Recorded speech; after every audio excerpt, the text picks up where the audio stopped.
Hello, my name is Eric Couch, and I'm here today with Fred Sweeney to talk about the vision of State Street. I'm a resident, and I care a lot about State Street, and I understand there's many people who've dedicated a ton of effort to try and figure out what we do going forward. And when I saw what Fred had put together, I thought, my goodness, this is worth sharing.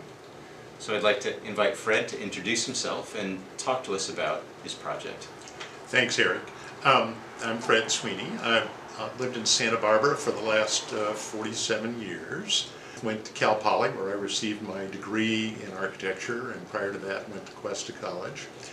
I became a partner of the city's oldest architectural firm when I was 29 years old, and went on to design a lot of things, several buildings here in Santa Barbara, some out at UCSB. And my last major assignment before I retired a few years ago was designing the Santa Barbara Airport Terminal. And I've been taken out of retirement to come back and consider designs for its new addition. But in the interim, I have been volunteering on a lot of things over the years and doing other projects. And I was invited to participate with some folks that are fellow architects and designers to start considering some images for the vision master planning that the city and its large committee have been going through for the last 3.5 years, and decided to try to put on paper everything that I had heard, and essentially trying to be a translator of the ideas that have come from the community, from the committee, from my colleagues, particularly those of us who participated in the 2020 AIA charrette, and then, yes, maybe included a couple of my passionate efforts for what will happen with State Street from this point forward in the late 2020s. And one of the things it starts out with the history of State Street. At one point, it was just a muddy mess for a long period of its life, up until the late 1800s, when it became paved essentially at some point. But prior to that, there was a trolley that went up and down State Street. It started at Stearns Wharf, went up to what is now probably Victoria, and then later in 1912 was actually cabled, electrified, and then provided trolley transportation up to the Santa Barbara Mission, on up to Alameda Padre Serra, to what became the Normal School, which was the original home of the University of California, Santa Barbara, before it moved out to its current home out on the Mesa by the Santa Barbara Airport. So I sat down and tried to put together some of those ideas. These drawings don't represent anything that are in stone. They're just drawings, primarily to hopefully begin the discussion of what that long vision ought to be for State Street. What does the future look like? Santa Barbara has a long history with State Street and various activities. At one time, it was a 4-lane main street, like many other main streets in the United States. And then it was narrowed down, and then in the 1960s it was brought down to just 2 lanes of traffic, and each side was put in a concrete pattern to enhance the shopping experience along State. And during that period, the 1950s, 60s through the 70s, as in most retail spaces within the country, it was very active, vibrant, and held all the major stores, Sears and Roebuck, Montgomery Ward's. We even had our own department store that was a very important part of our retail community. But one of the challenges with State Street is, one is it goes uphill from the beach or from Stearns Wharf, and it's quite long, unlike some other downtowns, not only in our state but elsewhere, that are confined to maybe some square blocks, etc., and certainly not as long as State Street. So that's a part of the challenges, but also a part of the dream that now has to be addressed. What do we want for the future? What's our dream? And putting a good master plan together not only addresses the objectives of retail and housing and practical requirements for transportation, emergency vehicles and deliveries and all those other kinds of things that one sees on a retail street, but also what are our big dreams? What are the things that we want to think about that may take years to implement? Some may, as any master plan, and I've worked on master plans before, some of which will never come to fruition for all kinds of reasons. And generally, when you draw these kind of drawings early in the process, as this is, 20 years from now, it may look nothing like those drawings. But that's part of the process, and that's the dialogue that the community is going through now via the city-appointed committee of the State Street Advisory Committee and others. So I want to talk you through some of these drawings. So maybe we can go to the first set of slides that show State Street essentially from Gutierrez Street up to Sola Street.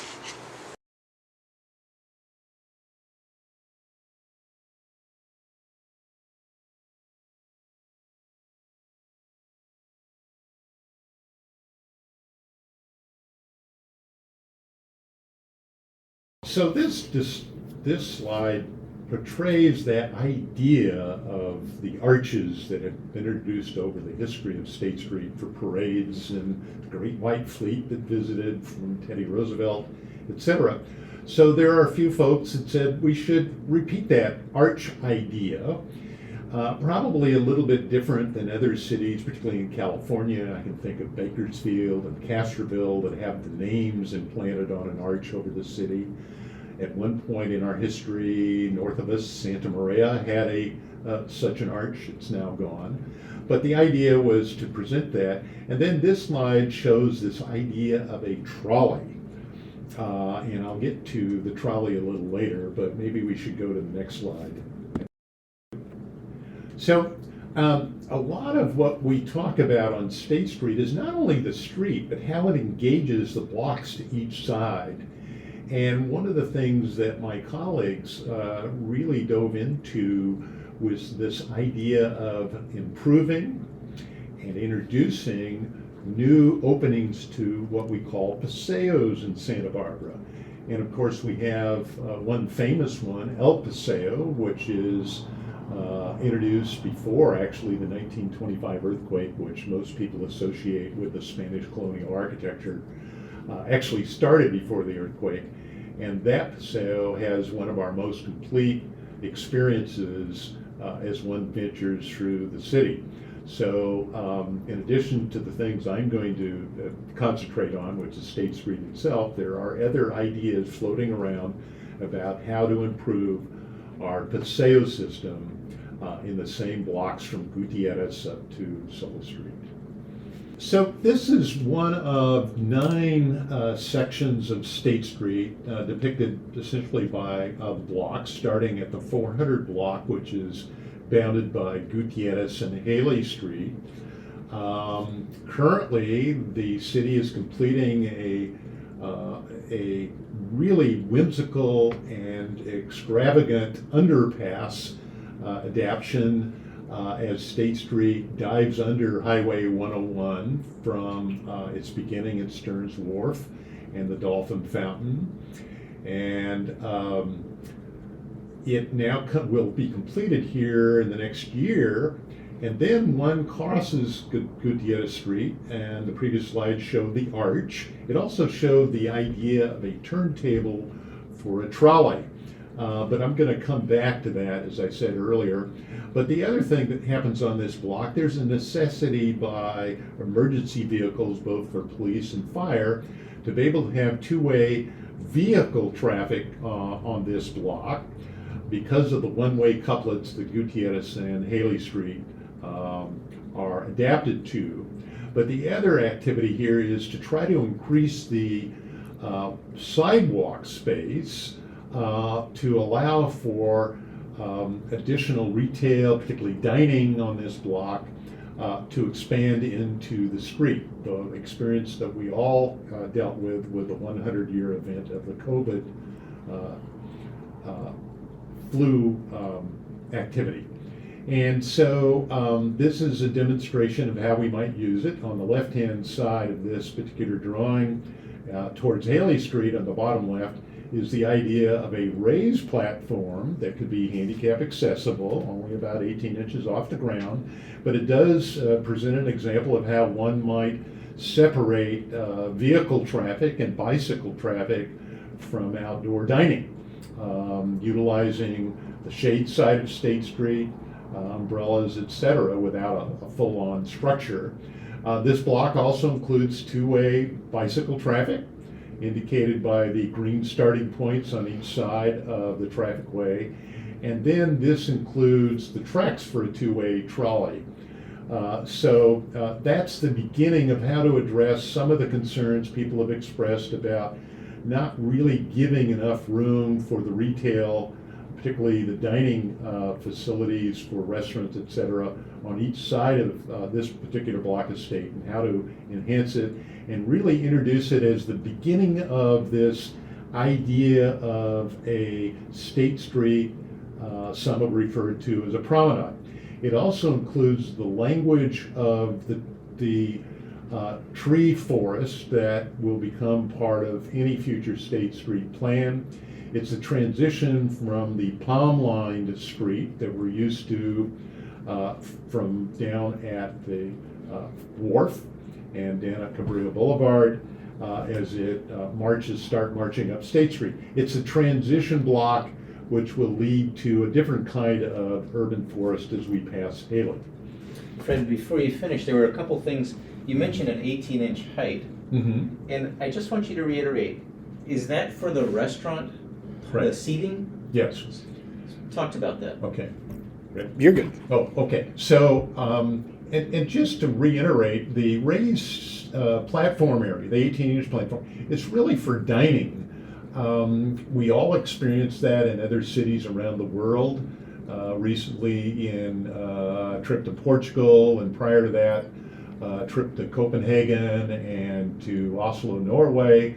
I experienced those kinds of settings where there's this notion of visual safety between moving traffic, vehicles, buses, trolleys, and bicycles. So it's a way to do that with the dimensions at this part of State Street. We can accomplish that, still make it handicap accessible. There's a couple of ramps, and also for service from the indoor side of any restaurant that might join one of these examples.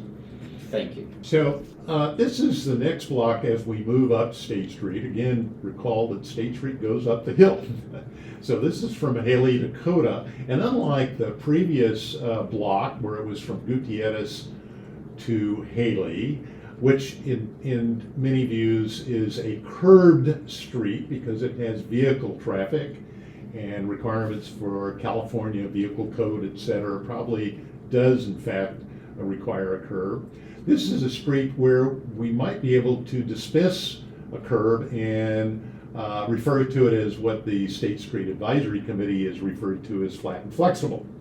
So that's why there's two colors here. There's a color for the middle of the street, the 20-foot requirement for emergency vehicles, delivery access, etc., during the course of any activity day of this particular block. And then the lighter color indicates a paving surface that's amenable to outdoor dining.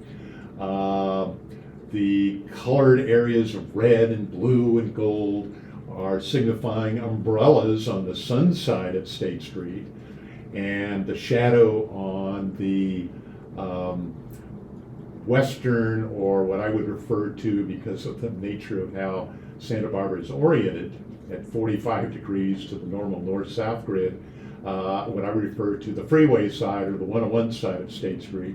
And because of the nature of how the sun moves across Santa Barbara during most of the year, and particularly the hot areas of August and September and October, it casts a long, deep shadow for a good portion of the day from that side of the State Street. And when I was a young boy and had a privileged trip to come to Santa Barbara, I remember walking the shade side with my mother and grandmother and aunts that were down shopping for the day, and all the best women's dress shops and shoe shops were always on the shade side. And so I remember that, and that's a virtue that we all embrace. And so this drawing is reflective of that action. Also, the idea that overhead lighting could be an enhancement to what the State Street Committee has referred to as one of the 3 districts. This is an entertainment district because currently the 500 block of State Street is occupied by a majority of drinking establishment, restaurant establishment. There's now even a boutique hotel on one side, and then there's the Hotel Santa Barbara, which is part of our historical hotels within the State Street corridor. So that is a very important component, and also paseos to existing parking lots.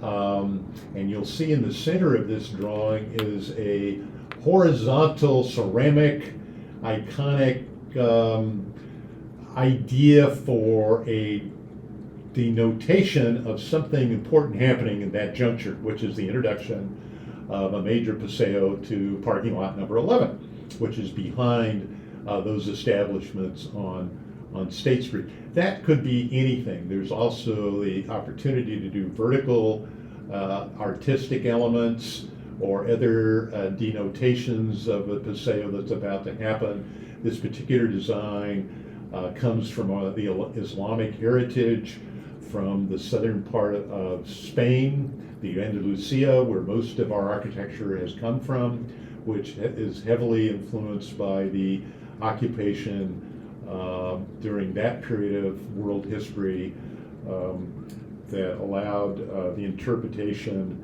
into geometric forms. So, but it allows sufficient numbers to duplicate what we all experienced during the COVID pandemic phase of our life, where restaurants had to have outside dining facilities, what was referred to at that time as parklets.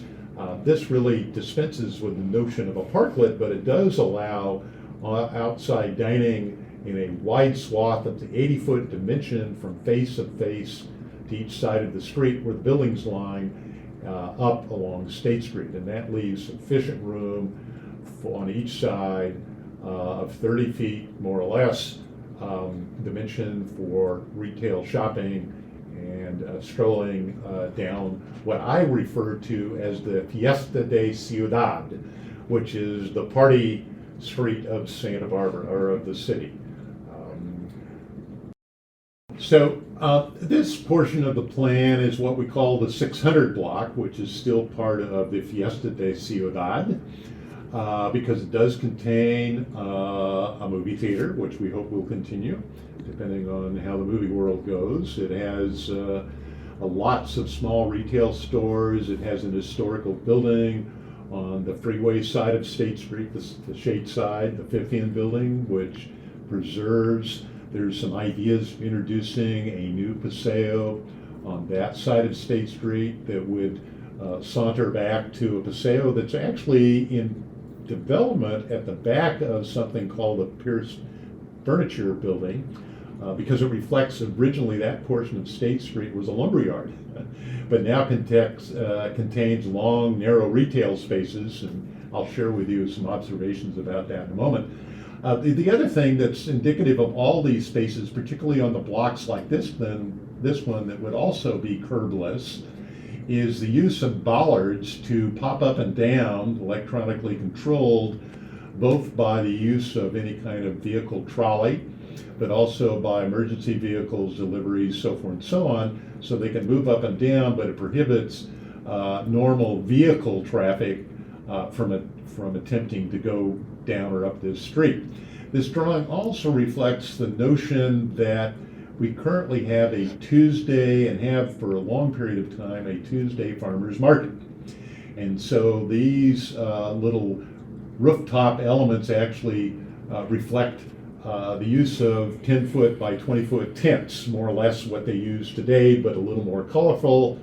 There's some discussion of maybe being able to replicate some things we see in Europe, where they're actually able to pop into a connection already in a finished street that provides electricity and water, etc. But it does require some thinking about how they're stored, brought out each week, how they're erected. So there's some thoughts about how to do that. There's issues about where the vendors park their trucks, etc. Currently, they park them right next to their pop-up tents.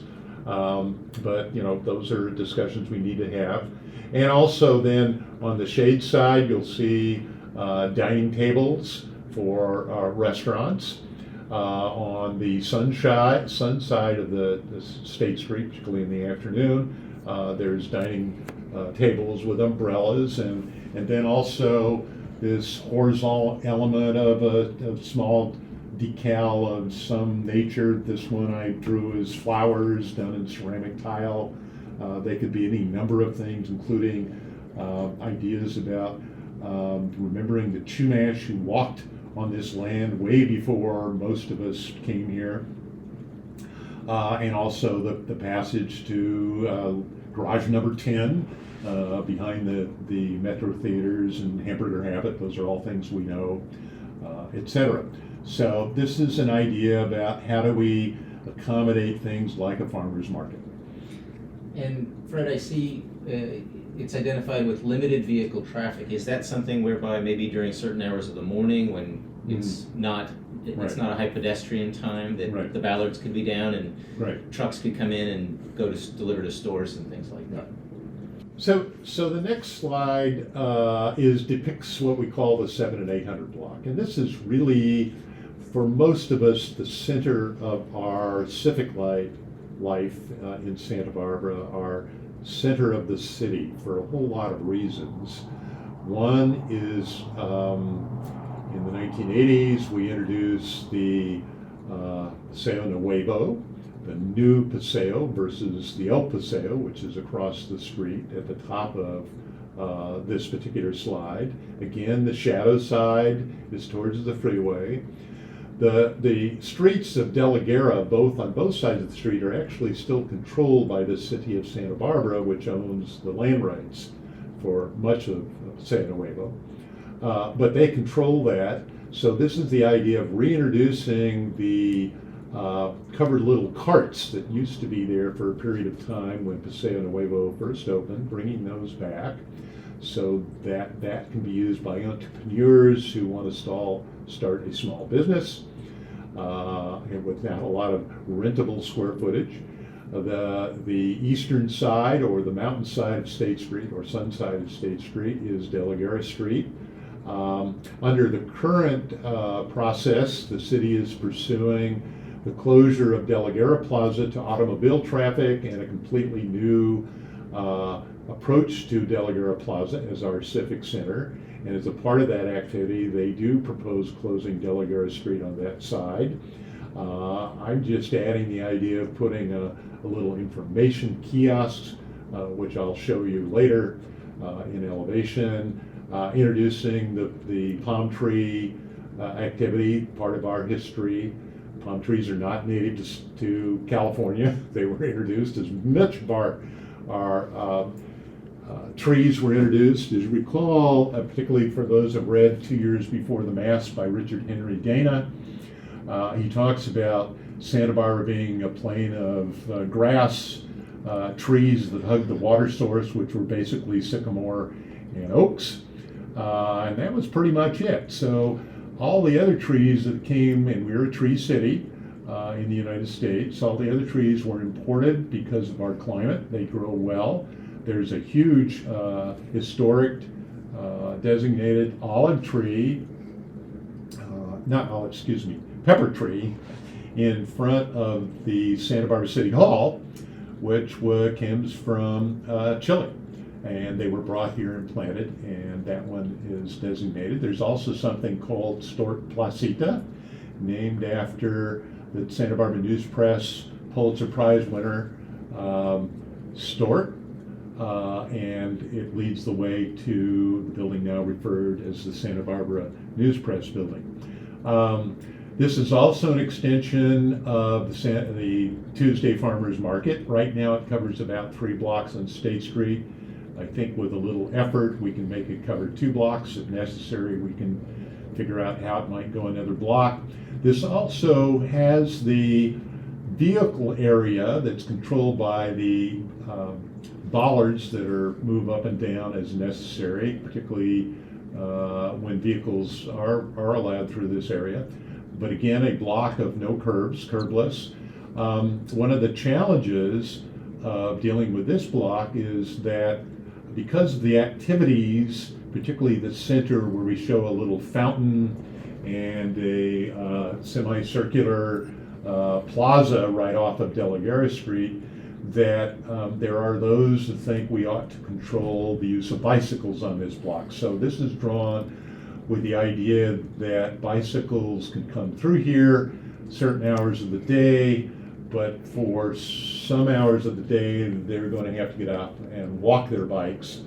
But the other part of this is trying to give an idea of giving pedestrian warning to pedestrians that are crossing State Street that there is vehicle or trolley traffic or bike traffic, whatever. So a change in texture, a change in color, that's shown to you as a kind of a gold stripe on each side of the darker paved area, which is the emergency 20-foot vehicle area.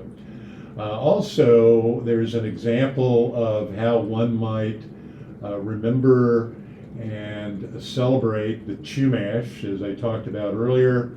This is, on that little drawing, shows Chumash artwork on a horizontal plane in the walking area, very similar to what was done many years ago at the City Public Works building that's on Garden Street. If you go down there, you'll see, and it actually goes into the building, Chumash. It was actually presented and approved by a Chumash artist that did that many years ago. That's not to say it could also be vertical elements such as the Chumash bear, which was just recently introduced at the cemetery to commemorate the Chumash that were buried up by the Santa Barbara Mission, somewhere in the mission, etc. And there's a whole story behind that would take another hour to explain, but that's the idea. It also includes this notion of creating an urban forest, the beginning of an urban forest, so that we do take into account climate change and those issues that we want to address as citizens. It also has these horizontal ideas and introduce the existing paseos that go into Paseo Nuevo, and the existing paseo goes into our famous El Paseo that goes back to the De La Guerra adobe. We also know that ideas are now underway to how to introduce housing in downtown Santa Barbara in large numbers. So you'll see the identified of the site of the old Macy's department store. That may in fact turn into housing at some point in the future. There may be other things that will happen in the actual El Paseo. But this is a notion to try to identify all the things that have been discussed and talked about over the last several years of what will happen in what I refer to as the De La Guerra de Ciudad. In other words, the Civic Center of Santa Barbara. So this area of State Street is kind of that transition that we will experience as we go through and continue to travel uphill. This is the block of Cannon Perdido Street up to Carrillo Street, which is essentially the main two cross streets of downtown Santa Barbara. It's interesting because there's introduction of new activities. Of course, we have national retailers, H&M store, there's others that are at that edge. There's also, I think, just most recently an approved boutique hotel at the other corner across from Marshall's. There's the Fiesta 5 theaters that are underneath the parking garage that's accessed from Anacapa. There's a notion of introducing a future Paseo next to where today is the Apple store. The idea there, if we could focus on the little cross-street crossing area that's depicted by the two colors, that's actually an exaggerated speed bump. Essentially, it provides us for a level access across the street, regardless of whether the street has curbs or no curbs. In this particular drawing, it does have curbs, because in one notion, there's some folks that feel we ought to have two-way normal vehicle traffic on this street so that you can loop around the various parking structures, both down Canna Perdido on the freeway side and on the mountain side of State Street. That's not to say the street could be restricted to vehicle traffic in the future, as referred to by the State Street Committee as flat and flexible. But this shows you what happens when you introduce bike lanes on the top and the bottom of that wide paved area that's depicted in gray, like we would see on an asphalt street. Also, the idea of a two-way trolley, but going down to one trolley lane as it moves through the De la Guerra Ciudad area of State Street because of the number of activities that may occur there. You'll also see in all of these slides, I'm depicting ideas for vertical elements such as flagpoles. We have a grand tradition introduced to us by Mr. Mills many years ago that started our flag tradition of flying flags all year long, representing nonprofits, representing holidays, representing important issues that reflect of us as a community. So those are there. They're separated at about 40 feet between them. And that's important because if we reintroduce parades back onto State Street, my good friend Pete Georgi, who for many, many years started the Fiesta Parade at the Carriage Museum, shared with me that 35 to 40 feet is what you need to carry the carts and the floats and particularly the equestrians up State Street to get it through efficiently in the 2-hour window or hour window that the parade lasts. In the upper right of this particular slide, you'll see a white square. That's identifying one of 3 pavilions that I've shown on these drawings. These are small pavilions that would provide for outdoor dining, for dispensing of sandwiches, ice cream, information, coffee, whatever. These aren't walk-in restaurants at all. They're just large enough to accommodate a vendor who would lease them from the city, and then the city would provide hopefully outdoor dining tables each side with umbrellas or not umbrellas, depending whether they're on the shade side of State Street or the sun side of State Street, etc. So there's a lot of ideas on these drawings, and slowly each slide will try to pick up on ideas that aren't particularly suggested of this particular block. They can be used on any of the blocks that are portrayed as we talk about what do we want on State Street.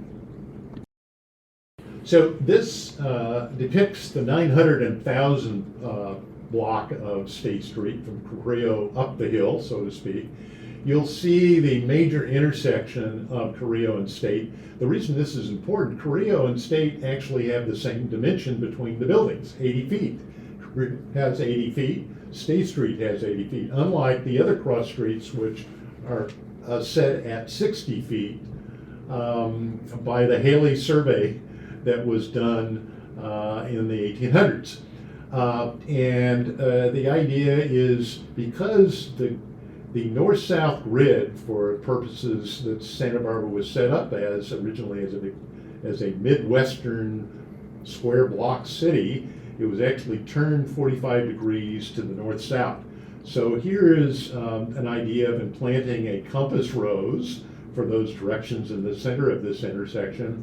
And then the ability, perhaps at some point, like many other cities have endorsed, is a 4-way all-stop for pedestrians so they can utilize crossing the whole intersection, both through the center and the side.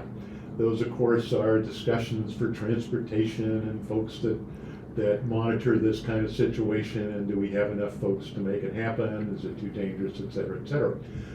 But it does allow for the right and left-hand turn lanes onto State. Again, this is a block where we're using an example of how you would do a curb street with the gray paving area for two-way traffic, bike lanes, and a trolley, either railed or non-railed. And then also continuing to try to get dimension in there, and can be done in 80 feet for outdoor dining. And then, of course, this notion of being able to bring an aisle back that's wide enough to bring parades back to State Street. It then starts up and bends a little bit now as we go from Figueroa up State Street. This is where La Arcada Court exists. And this is the idea that we maybe shift the available area for activities and events to what I call the museum side of State Street, and also the dining side of State Street, and moves it the roadway, the 20-foot right of way, to the shade side. So this is a continuation of what I call the Belle de Artes of the city. This is the arts district, as some have referred to it. This is certainly where our museum is. Our major art museum is located on the sun side of, or the mountain side of State Street. The San Marcos building, a very important component of our early pieces of architecture that were rebuilt and reconstructed after the 1925 earthquake. They contain paseos to grand interior courtyards that are always wonderful to explore. But this is moving the driving side of State Street for trolleys and perhaps two-way vehicles when necessary, but also perhaps a street block that limits the amount of bicycling at certain hours of the day. The ballards can move up and down. This may be a block where we require at certain areas that folks have to get off their bicycles and walk them through this block. But it does give us an increasing area of almost 40 feet on the museum side, so that we can introduce areas for major museum events, which is an integral part of our cultural aspect of our arts in the city. Provide space for either temporary locations for three-dimensional artwork, statues, and other objects, or permanent locations. It provides us a large area to utilize the monumental steps that descend from the museum level, which is kind of a nice idea that in the future they can be used as temporary seating for maybe an event that's on a little platform that could be placed in the event plaza for music or acting or other kinds of activities. And then the other idea is to take Anapamu Street and limit the parking, at least between Anacapa and Chapala, but continue to introduce vehicle traffic going both ways on that street, because it turns out that the Metropolitan Transit District does in fact need that traffic route to continue their service to the city for buses that need to find their way over to the Chapala Street Transportation Center. So you move that to one side of the street.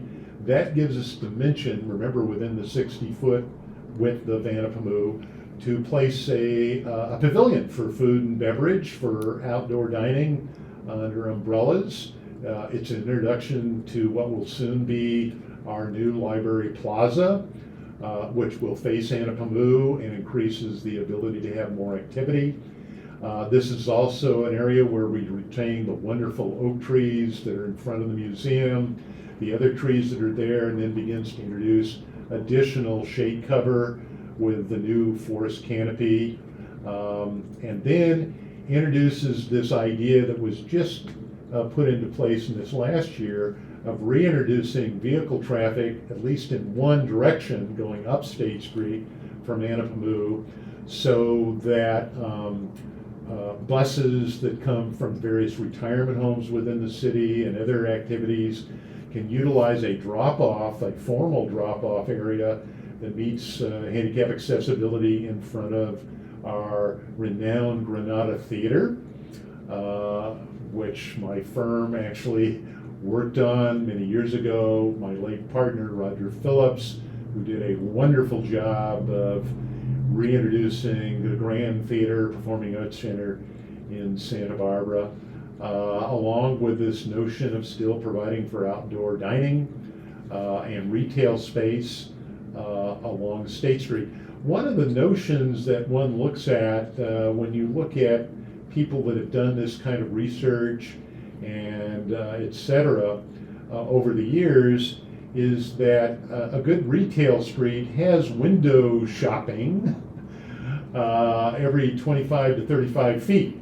And so this notion that yes, even in the day of Amazon and over the computer ordering, there's still a need for brick and mortar, as we're beginning to understand. Maybe not in the way we knew it when Ox was our famous department store, but perhaps reintroducing more what we refer to as mom and pop, locally owned stores with unique retail items that we do need, in fact, to pay attention to how one travels up and down State Street to enjoy retail shopping. And that's going to get sorted out as we go through this master planning process. So this is the last of the blocks in the initial idea of what would State Street look like from Gutierrez to Solis. This gets us to Victoria Street and Sola. This is still part of our Bella de Artes de Ciudad, the art center of our city. This is where our famous Arlington Theater is located. We have a lot of our arts and cultural center is here. We have a lot of restaurants. We have a lot of outdoor dining in that grand Santa Barbara tradition. So how do you increase the space here, but also allow for vehicle traffic to go on Victoria Street where it's needed to circulate back and forth, to the parking lots and parking structures, Sola Street, where the main east-west or oceanside and mountainside the bicycle routes are in the city, and also then how do we deal with getting back on one's bicycle, getting back up State Street, and then transitioning into the existing bike lanes that are above Sola Street as it heads upstate toward the Mission. So there's identifying ways to do that. I'm not a traffic engineer, never claimed to be one, but certainly try to give it a shot in this sketch. And then this sketch demonstrates this notion about a rail trolley. One could say in this day and age of technology, we certainly don't need to have a rail trolley. It could be a trolley on wheels, it could be a trolley in any other fashion, it could be called something entirely different. But the idea is you have an experience of a transportation type that moves you up and down State Street, perhaps from Sola all the way to the wharf, where the trolley would turn around the Dolphin Fountain and come back up the street. There would be maybe perhaps several trolley cars at any one time. That all can be electronically transmitted and controlled, directed with ballards that need to go up and down as you move up and down State Street. It's certainly not a notion perhaps of accommodating all the traffic that perhaps an organization like the MTD would look at, but it's introducing that experience. Certainly many of us have experienced that in a place like San Francisco, where at the bottom of the street that goes up to Nob Hill, where we as children remember standing in line, waiting to get on the trolley, and actually even helping push the trolley around on the trolley turntable.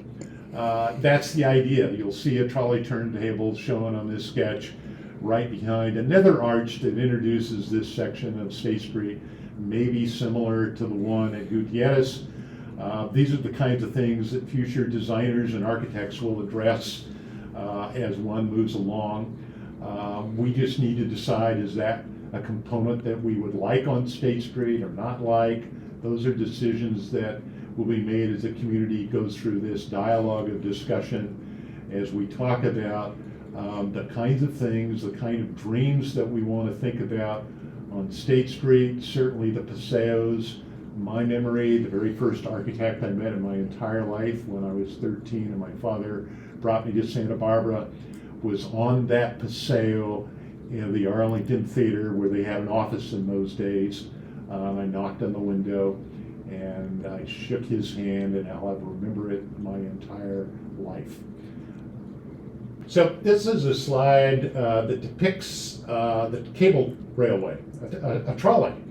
And it turns out that at the beginning of this discussion, I showed a photograph of an early trolley drawn by horses in Santa Barbara on State Street down in Stearns Wharf in 1880. But it turns out in San Diego they had hundreds of these at that same period of time. And they were rather small, and I felt it was important to look at the scale and style of a trolley, be it railed or not railed, that would move up and down State Street. So given the wonder of Google Earth and everything else that we have available to us today, I was able to dig up the dimensions of what a new trolley might look, or what a small trolley might look like. So this is the notion of a small scale trolley, maybe seats 12 people, 16 people, certainly not horse-drawn, although that could be a good idea. That presents a whole other set of problems. But the notion that the scale is appropriate to the city street. Now, some may refer to this as the Disneyland effect. Well, so be it. We are famous for our architecture. We're famous for making decision in the 1920s and the 1900s. It actually started in 1912 of adopting to architecture from the south of Spain, Andalusia, where many of the early architects that established their practices here in Santa Barbara had taken the grand tour, as one would take if you were a wealthy young architect, which most of them were at that period in the history of the United States. And they came back with all these ideas. And our community embraced that and introduced that. And so yes, in some ways, as a young architect, when I came to Santa Barbara, this notion of coming down to a Spanish Andalusian city and wanting to do contemporary modern architecture just was not maybe in the same realm. But I've chosen over the years that my wife and our family chose to live here. We know it's a privilege to live in Santa Barbara, maybe not a right, but a privilege. And as such, we began over the years to embrace that notion that we should hold on to that wonderful heritage that is making our city worldwide renowned for who we are. So let's take that notion of a Santa Barbara trolley, maybe in Santa Barbara colors. I'm not sure this might be the colors we adapt, but certainly not San Francisco's red cable cars. We can certainly, under all the ability we have today in technology to make them handicap accessible, we can make them visually accessible. Remember, handicap is not just folks that are confined to a wheelchair, but they're confined to folks all the way from a Helen Keller type condition to someone that's on a temporary crutch because they broke their leg or they had an accident and they still want to get up and down State Street. And also for the mom and dad who've got 4 kids and they started to truss off from Stearns Wharf and they're going to walk up State Street, and by the time they get to Ortega, it's hot, it's uncomfortable. Mom and dad, can't we go home now? Etc. It's always nice to have the alternative to be able to jump on a trolley or some other activity that gets them further up to State Street. And for all of us that have lived here for a long time, we have this notion that we can see the ocean from the top of State Street, from the Arlington block, or we can see the Arlington Theater Tower from Gutierrez. If you really go out there and look today, you can't do that. It's covered with trees, there are other obstacles. There's not a real way to bring back that mindset that we had when we were young and State Street was wide open at 80 feet with 4 lanes of traffic, and yes, you could see all the way to Stearns Wharf. That doesn't happen today. So I would encourage all of us to go back down and re-walk State Street and really look at what you can see. So we also had, as I mentioned earlier, this notion of introducing a new De La Guerra design plaza to Santa Barbara as it connects to State Street, again in what I call the De La Guerra de Ciudad. This is an idea that I came up with one weekend after following the team that's currently working on the design, and making it much simpler, introducing some elements people have talked about, grass and lawn and bubbling fountains, but also the notion of Chumash culture and history. This one depicts a ceramic tiled horizontal element in the plaza that shows the Channel Islands, where the lost woman was, etc. Shade trees and flags, and also a small stage, and perhaps a small building that accommodates restrooms rather than placing it in Store Placita, which may be a hindrance to really opening De La Guerra to State Street. And then, of course, we talked about earlier the idea of opening De La Guerra Street back to State. So this is a slide that represents big dreams. This is really a challenge. Will it ever happen in my lifetime? Will it happen in my children's lifetime or my grandchildren's lifetime? Who knows? But when you do a master plan, I always like to encourage people to put on paper, it's just a piece of paper with a sketch on it, but to introduce this idea of a big dream. And some of us have thought about opening up De La Guerra Plaza and really marrying it to State Street. It's our living room, making State Street part of our living room, and that's De La Guerra Plaza. It's different than the wonderful sunken gardens of the courthouse, where we have many events through the course of the year, including Fiesta, including Easter, all the other events that we have. I'm old enough to remember when Queen Elizabeth visited Santa Barbara, and on a very rainy day, we all crowded in around the sunken gardens of the courthouse to see her visit, etc. But this is a different sort of space. This is the active space where we come to protest, where we come to make our feelings known about politics, about culture, about other activities, and then just simply through the course of any day, we come to sit under the trees, under the shade, have lunch, maybe listen to a small quartet, etc. But this notion, this dream is, okay, let's address some things here. Let's perhaps revisit Store Placita. Let's revisit the single-story restaurants, buildings that align between the historic Placita building and where today's Blenders is. That building, or at least the adjacent buildings, is now being proposed for another hotel that's on the docket. But this then takes 80 feet wide and opens it directly to State Street.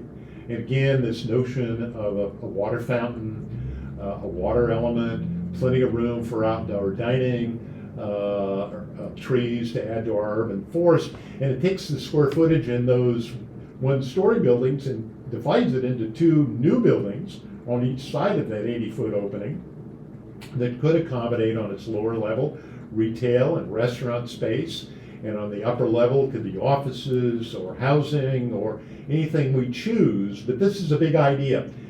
Is it a real challenge? Certainly. There's those in the historic community that consider the one-story restaurant buildings that we see today as a historical significant period of our city. Certainly the bricks that made those buildings came from, as I understand it, the debris of the 1925 earthquake. But perhaps they're not as historical, certainly, as the La Placita building, which houses on the top floors our city attorney's offices. So this is an idea. This is a big idea. Will it ever happen? Who knows? These are kind of things that present pushback. And Santa Barbara has a grand history of taking a long time to make decisions. It took us 30 years to eliminate the stoplights at Highway 101 and make a decision about whether or not we were going to have State Street go over the top of a freeway, under a freeway, at the level of the freeway, etc. But doing a master plan is this idea of dreaming big. And here also is this other idea of a little pavilion that's down at the corner, at the bottom of the slide, at the current entry to Paseo Nuevo, etc. But again, this is just an idea. It's a sketch on paper, the value of which is the cost of the paper. So this is an elevation study of that plan that I just discussed about opening 80 feet to De La Guerra Plaza. That's depicted in the center of these elevations with two new buildings to each side, the umbrellas and the flags and trees looking to the mountains. One of the unique features about Santa Barbara that sometimes we forget is the view to those mountains. They define more than anything Santa Barbara. That's why we're called the Riviera of America. It's because if you look at, and there's a famous painting by Claude Monet in our Santa Barbara Art Museum, and I always refer to it as the Santa Barbara painting. It's a painting Monet did in Italy, where he's looking up from a small town in Italy, it's now a very large town, looking up to the mountains with mansions to either side of the street, and they're looking up to those mountains. And my wife, who used to teach for many years in our local schools, would bring her first and third graders or whatever to the museum, and they'd stand there and they'd look at that painting and say, well, that's Santa Barbara. So that's the notion of making sure whatever we do along State Street, including the notion of an urban forest, that we allow at certain points for being able to view up to those mountains, to be able to engage in that in a very real way. It makes us unique from other California coastal cities. The thing that might come closest is Santa Cruz, but its mountains are further away from its downtown core. Certainly places like Ventura have a little bit of a mountain view, but they don't have that spectacular sandstone La Cumbre Peak and others notions as we move towards Montecito and certainly out towards Goleta and the Gaviota Coast. So that's the idea of showing one how opening up to De La Guerra Plaza might encourage us to really engage our living room with our main retail street. So here's an early photograph, another photograph of the use of State Street for parades. This is this notion of these arcades that were built temporarily. They were decorated in flowers and vines and ivy and palm fronds, etc. And we've done it for years. And of course, I always get asked as an architect, well, gee, Fred, you've drawn all this stuff. It's all your idea. Well, no, it's not all my idea. As I said earlier, I'm translating the ideas that I've heard for the last 4 or 5 years about what we should do at State Street. But I would be foolish to say that I don't have certain passions. And my two passions in doing these sketches and drawings is bringing back the grand tradition of parades on State Street, unlike in many other cities in California. We predated the Pasadena Rose Parade, etc. Dwight Murphy, who was very active in the beginnings of Fiesta and the Fiesta Parade, chose to reintroduce the Palomino as a sporting horse equestrian on his ranch that ultimately led to Cachuma Lake and the water we now get from there. That he wanted to introduce, and there's grand photographs of the Palominos marching up and down State Street over the years, and of course what became one of the country's largest equestrian parades, etc. But we also have our Solstice Parade, which perhaps may be even more famous than the Fiesta Parade.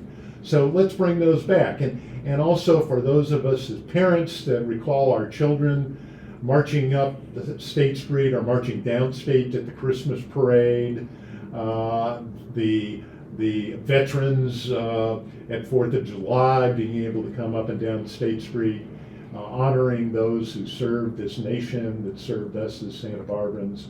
This is very important to me as my adopted city, my adopted home, and also the notion of the trolley. I think that's really, really important in experience. The trolley is the worst case, so to speak, when you're doing a plan, because it would require rails in the street, and you got to think about all those things. But we know how to deal with that. Certainly Disney does it all over the world. They have trolleys railed or not in all of their venues across the world. They know how to do it. We know how to do it. So issues of tripping and all those kind of things can be sorted out. So let's move on to some other images of what this all could look like. So this is, architects like to do sections because they really start to understand what the plan design looks like, what dictates how you do a perspective or a 3D visual. And so you start with sections, and so this is a parade section for solstice. What does it take to get the big solstice balloon up State Street between Coda and Sola, and certainly still allow dining on both sides and ability to have folks sit on the small grandstands, etc. The vertical elements that are important, the flagpoles, the street lights, the tree trunks, where do they need to be placed in order to give us the urban force we want, to give us the gaiety of having flags and the colorful activities of things like the Solstice Parade. So can't forget in doing these kind of sections, Fiesta Parade still requires those dimensions, the introduction of the flags and the banners that Paul Mills submitted into our history many years ago, the flags at the harbor, the flags on State Street. He's an individual like many other individuals that took their knowledge, their artistic bent, and contributed to who we are as Santa Barbarans and how important art is to our community, art is to the State Street experience, and all the other activities that occur year-round.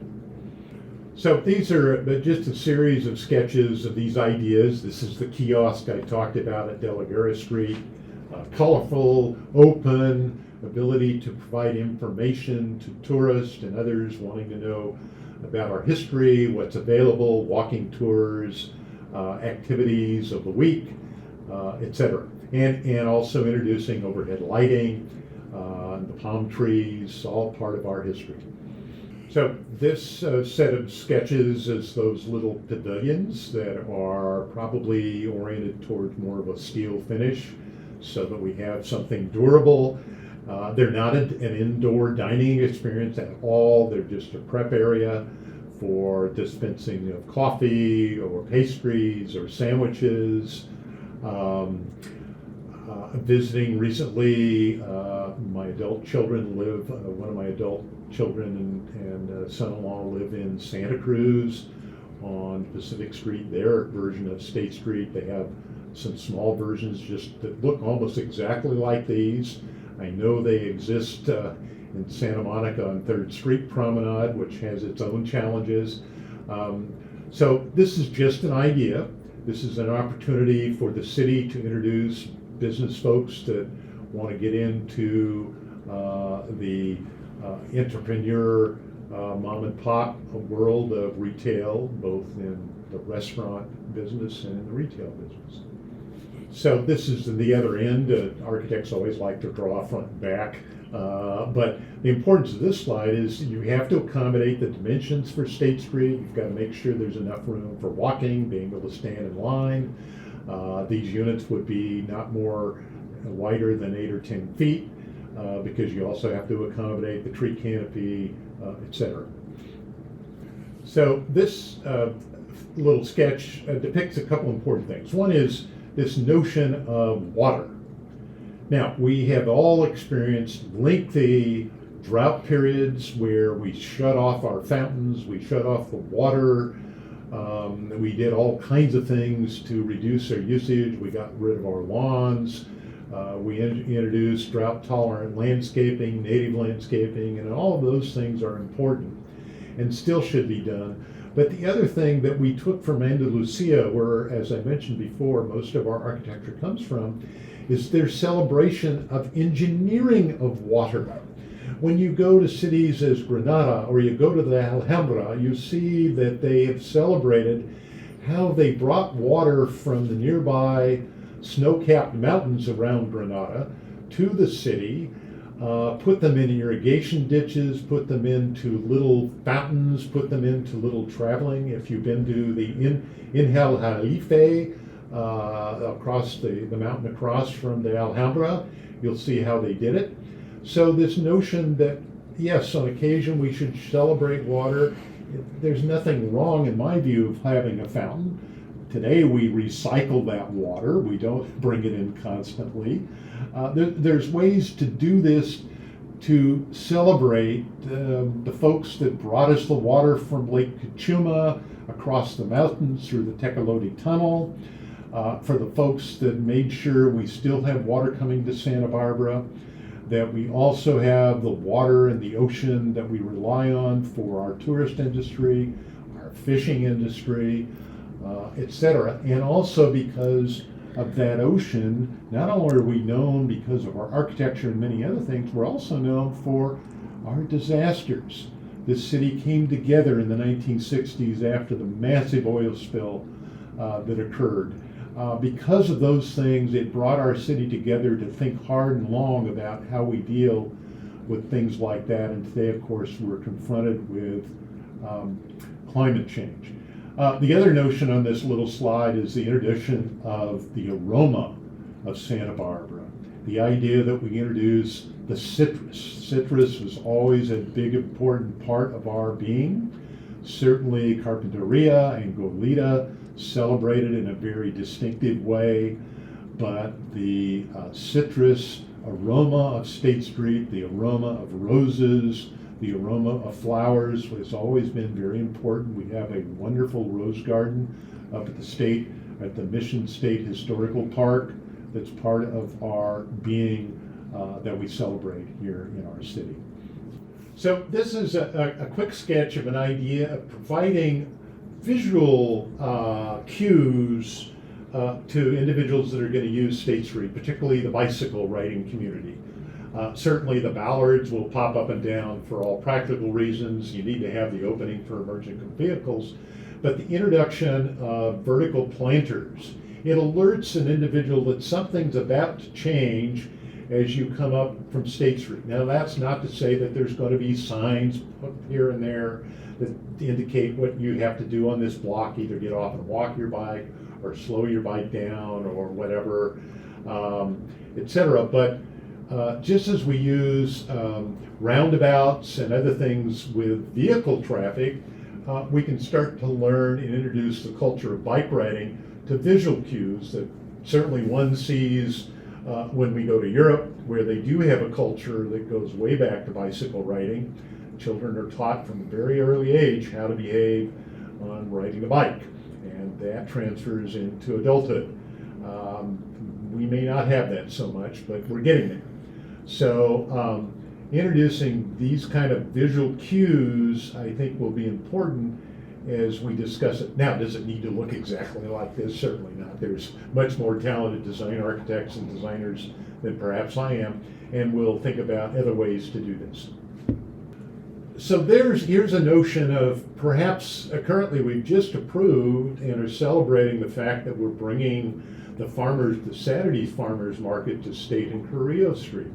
And we're hoping that that will really continue that long participation and dedication to our farmers, our community that enjoys shopping weekly for fresh produce and fruits and vegetables and so forth.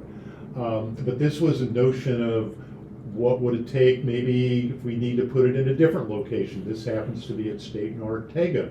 as an alternative location for a farmer's market. It still allows for the ballards to go up and down. It allows for a trolley track to go through as necessary. It allows for the canopies and the tents that one needs to display their merchandise at a farmer's market, etc. So again, just an idea, just a sketch, some things to think about. So again, a little sketch of the flag poles and the palm trees and the kiosk at De La Guerra Plaza. You see City Hall in the background and the opening around the corner to De La Guerra Plaza, the Bothine building on the right-hand side, and what I refer to as the Weston building on the left-hand side, and then a plaza, different paving materials in the center of State Street. And what happens when you introduce the traffic lanes depicted in the gray color for asphalt and the ballards and the planters. There's also this notion that planters can be movable. They can be up on wheels. I've seen them in other cities, both here in this country. There's some in Canada, and I've seen them in Oxford just recently in Britain. And then again, the trolley moving up and down, and from an electronic standpoint, those all can be handled on a telephone.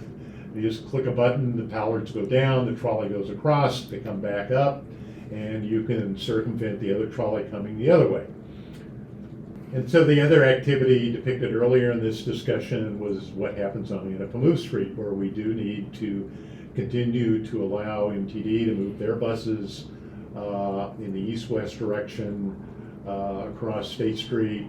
The outdoor pavilion by one side of the Santa Barbara Art Museum, which is depicted in the back of this sketch, and in the foreground, the bike riders, the pedestrians, sculpture in the event area that's in front of the main steps of the museum. Just to give you an idea in 3 dimensions of what this might look like.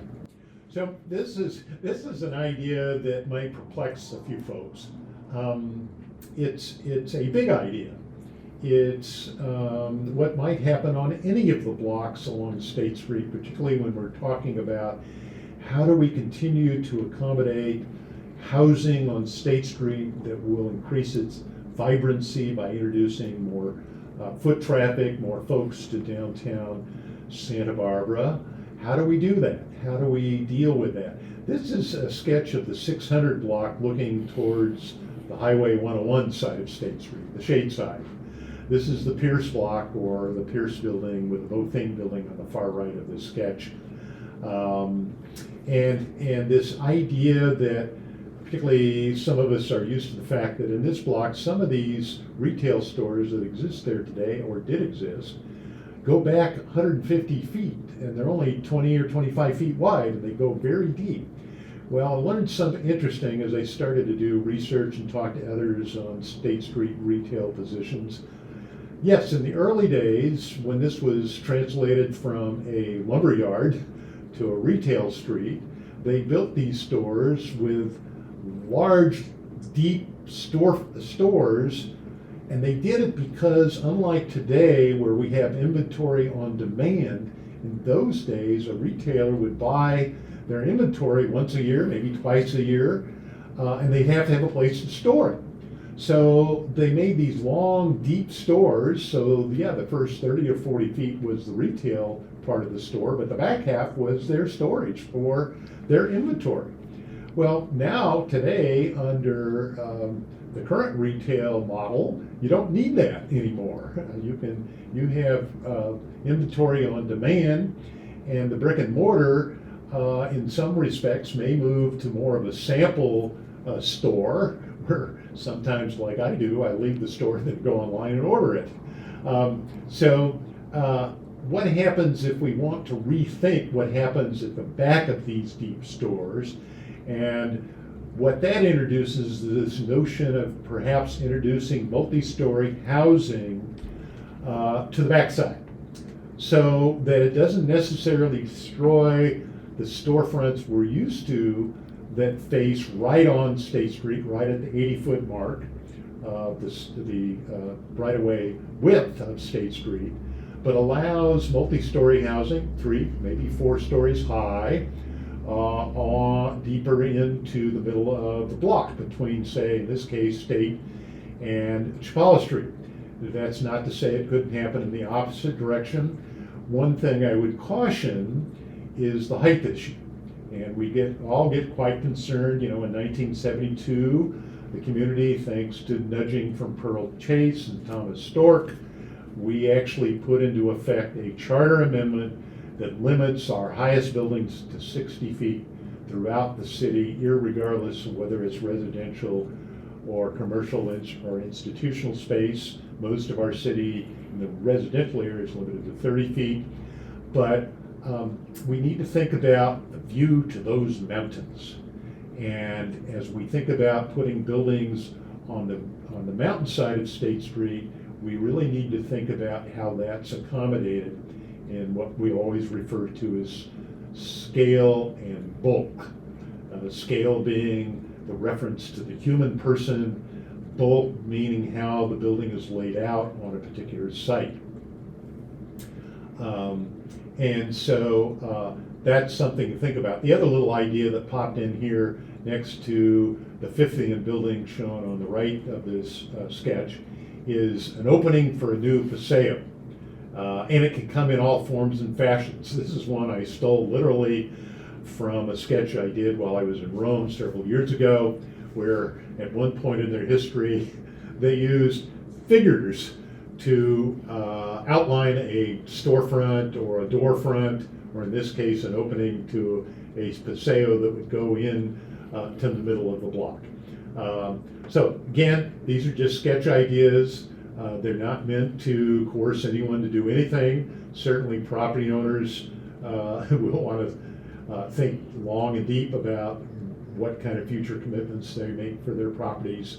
But this is all part of this discussion that I believe one needs to have as we move as a community to precipitate deep discussion about not only the big general ideas, bikes, no bikes, traffic, no traffic, building, no building, height, no height, all the other kinds of things that ultimately will lead us in the long term to a master plan that depicts not only the practical side of things we need to think about, drainage and water and all those other kinds of things, but also the big visions, the big dreams. Where do we want our children, our grandchildren to experience on State Street some things that we may never see, particularly folks of my age group. So I hope that little journey through some ideas about State Street will help the dialogue to continue and hopefully move the decision-making process along so that we can in fact adopt a visual master plan for what the future of State Street and Santa Barbara looks like. Okay, great. Well, Fred, thank you very much for first taking the time to synthesize this vision. And I really want to emphasize that phrase. I know this is a challenging process, and Fred's emphasized that this is not like a finished rendering. This is about trying to listen as deeply as possible to so many different voices and coming up with something that's inspiring and actually brings the people who live in the city out to State Street to enjoy it, and also brings tourists into town so we can have a thriving economy from people coming from out of town. So I'm grateful for you for taking the time to render all this. And now the question is, do others in the community want to take this inspiration and get behind some kind of rendering that incorporates these inspirations, moves in this direction, moves beyond the discussion of do we have bikes or pedestrians or cars, and comes up with a colorful vision that that's cohesive. When I step back and I listen to the discussion about a trolley car, there's something about it that is so discreet for a section of State Street and is so romantic and taps into something where if I was a tourist thinking about where I would want to go, that kind of encompasses a destination, that you can come here to this city, put the car keys down, not have to get in an Uber, not have to pay a bus to get on and off and figure all that stuff out. Just have a trolley car that moves up and down. For me, that just feels really filled with light and like it would really be attractive for people considering where they want to spend their tourist dollars. So, is there any finishing comments you'd like to add, Fred? I think so. One of the things, one of the notions when you're doing this kind of community activity is, and particularly in a place like Santa Barbara, where we're a tourist-oriented city, we all recognize that, is that it's important we also do something that really addresses we as citizens. Us taking our grandchildren down to ride on a trolley. Us wanting to go down for an evening to see art, or attend the Granada, or the Arlington, or anything else on State Street, the museum, the first Thursday art shows, etc. Those are the kind of things that if you do it well for those that live here, then it works well for those that visit. And I think those that have been able and had the privilege of being able to travel, particularly in Europe and South America and other locations, that's what you find out. Things started addressing the issues of the citizens that lived in the community. And we always forget that we're a relatively new country. A lot of the things that we look at in Europe have taken years, hundreds of years to develop. Things we always cherish, and we talk about going to Italy or Florence, or we going to Barcelona, etc. It didn't happen because some architect, and architects love to do this, to sit down and design every damn thing, including the trash can. Yeah. And one of the problems we as artichokes have is we try to do too damn much. And at some point you got to just stop and step aside and let others take over, and let others contribute, let others foster the ideas. Part of the challenge, because we're a city full of architects, we have probably more architects than we have nonprofits in a city our size. So we always have to kind of hold our breath and say, okay, architects, you can talk, but we as citizens need to talk about what we need. And I think we sometimes forget that. Yes, we're a tourist city, but we have to concentrate on what's good for us as a community to survive and prosper and continue to be a part of who we are as Californians and members of this unique country we get to live in. So I hope sharing all of this will allow that dialogue to continue. And if I step back and don't participate any further, and that occurs, I will achieve what I think I set out to do. Wonderful, wonderful. And thank you. So to that end, if you're interested in getting behind the intent behind this presentation, I'll step forward. You're welcome to contact me. We'll put up my contact information, and we can talk together about next steps. And a hearty thanks to Connor Clancy for stepping forward and doing a fantastic job recording this whole thing. Thanks. Take care.